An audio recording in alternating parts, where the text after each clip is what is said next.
கரூர் துயர சம்பவத்தில் சேலம் மாவட்டம் வலசியூரை சேர்ந்த ஆனந்த் என்ற இளைஞரும் உயிரிழந்தார். கூடுதல் தகவல்களை தருகிறார் எமது செய்தியாளர் ரமேஷ். விவரங்கள் என்ன? வணக்கம்.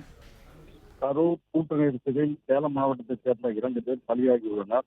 தமிழக வெற்றி கழக தலைவர் விஜய் நேற்று நாமக்கல் மற்றும் கரூர் ஆகிய இடங்களில் பிரச்சாரம் செய்தார். கரூரில் நேற்று இரவு பிரச்சாரம் செய்த போது கூட்ட நெரிசலில் சிக்கி 39 பேர் பலியாகியுள்ளனர். பல படுகாயமடைந்திருக்கிறார்கள். இதில் சேலம் மாவட்டத்தைச் சேர்ந்த 2 பேர் பலியாகியுள்ளனர்.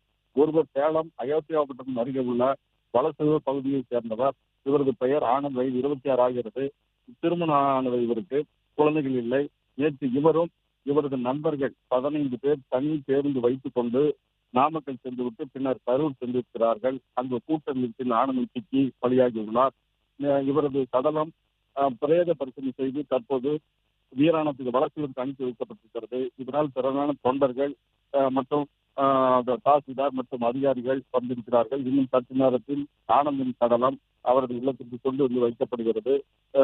பின்னர் சுற்றுலாத்துறை அமைச்சர் ராஜேந்திரன் மற்றும் அதிகாரிகள் மலர் மாலை வைத்து அஞ்சலி செய்ய ஏற்பாடும் செய்யப்பட்டிருக்கிறது.